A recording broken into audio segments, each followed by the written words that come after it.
লখিমপুৰ জিলাৰ বিপুৰীয়াত অসম ব্ৰাহ্মণ সমাজৰ একাদশ মধ্যকালীন বাৰ্ষিক অধিৱেশনখনি 20 মাৰ্চৰ পৰা এক মাংগলিক পৰিৱেশত অনুষ্ঠিত হৈছে। বিপুৰীয়া নগৰৰ 9 নং ৱাৰ্ডৰ শ্ৰী শ্ৰী বিষ্ণু মন্দিৰ প্ৰাংগণত বটবৃক্ষ ক্ষেত্ৰত আৰম্ভ হোৱা এই মধ্যকালীন অধিৱেশনত কালি অসম মহিলা ব্ৰাহ্মণ সমাজৰ কাৰ্যনিৰ্বাহক সভা, ৰাজ্যিক কাৰ্যনিৰ্বাহক, প্ৰতিনিধি শিবিৰ মুকলি, অসম ব্ৰাহ্মণ সমাজৰ প্ৰতিনিধি সভা আদি কাৰ্যসূচী সম্পন্ন হোৱাৰ অন্তত আজি অসম ব্ৰাহ্মণ সমাজৰ পতাকা উত্তোলন, স্মৃতি তৰ্পণৰ পিছতে 10 বজাৰ পৰা সাংস্কৃতিক শোভাযাত্ৰা আৰম্ভ হয়।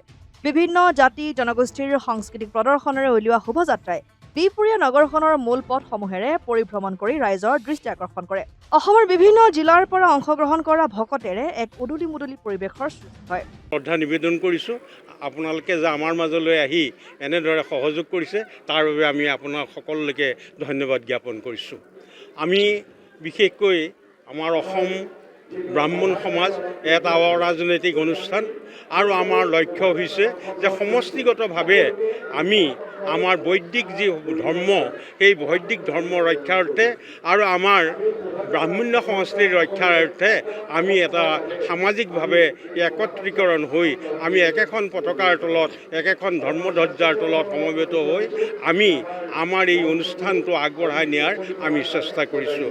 বন্ধুসকল, আপোনালোকে জানে যে সংগে শক্তি কলৌ যুগে এই বুলি মুনিসকলে তাহানিতে আমাক আহ্বান জনাই কৰিছে আৰু আজি ভাৰতৰ সকলোবিলাক জাতি উপজাতিয়ে সংঘবদ্ধ হৈ নিজৰ স্থিতিৰ কাৰণে চেষ্টা কৰিছে আৰু আমিও সেইসকলৰ পথেৰেই আমিও সকলোৱে ঐক্যবদ্ধ হৈ সংঘবদ্ধ হৈ আমাৰ ব্ৰাহ্মণ্য ধৰ্ম আৰু বৈদিক ধৰ্ম ৰক্ষাৰ অৰ্থে আপোনালোকৰ সহযোগিতাৰে আমি এই ধৰ্ম ৰক্ষাৰ অৰ্থে আমি এক আয়োজন কৰিছোঁ মাত্ৰ।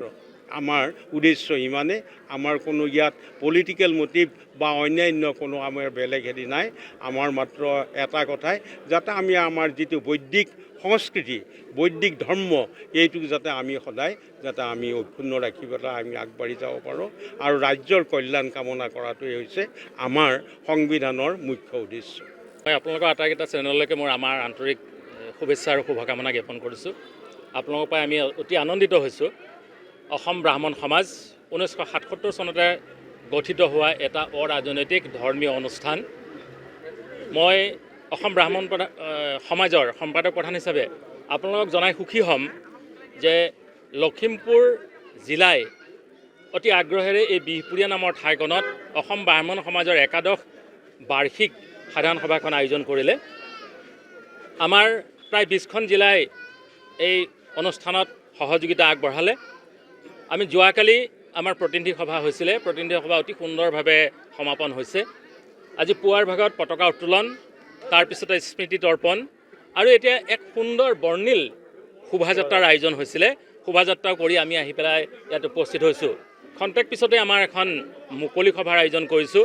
এই মুকলি সভালৈ আমি উত্তৰ কমলাবাৰী সত্ৰৰ সত্ৰাধিকাৰ জনাৰ্দন গোস্বামী প্ৰভু, আমাৰ প্ৰাক্তন সভাপতি অসম ব্ৰাহ্মণ সমাজৰ সুনীল কুমাৰ গোস্বামী, নীতিশ শৰ্মা শাস্ত্ৰী আৰু বৰাকৰ তপুময় ভট্টাচাৰ্য, এইসকল বিশিষ্ট ব্যক্তিক মাতিছোঁ। আমি লগতে মৃণালিনী দেৱী তেখেতকো আমন্ত্ৰণ জনাইছোঁ। এখেতসকলে আমাৰ মাজত আহি উপস্থিত হৈছেহি প্ৰায় সংখ্যকে। অলপ পিছতে আমি আমাৰ সভা আৰম্ভ কৰিম আৰু আপোনালোকক জনাই সুখী হৈছোঁ যে অসমত আমাৰ প্ৰতিখন জিলাতে আমাৰ ব্ৰাহ্মণসকল আছে। ব্ৰাহ্মণসকল ঐক্যবদ্ধ হোৱাৰ এটা আমাৰ এইটো সংগঠন। আমি বৈদিক সংস্কৃতি অক্ষুণ্ণ ৰাখিব লাগিব, জাতিটো জীয়াই থাকিব লাগিব। সামাজিকভাৱে আমাৰ যিখিনি কৰণীয় সেইখিনি যাতে কৰি যাব পাৰোঁ তাৰ উদ্দেশ্য সন্মুখত ৰাখি আমি এই কৰ্মভাগ আগবঢ়াই লৈ গৈছোঁ। সকলোৱে পূৰ্ণ সহযোগিতা আগবঢ়াইছে। অতি সুন্দৰ অনুষ্ঠান, অতি ভাল লাগিছে। বিপুৰীয়াৰ পৰা হৰেণ বৰাৰ ৰিপৰ্ট, অসম আদিত্য।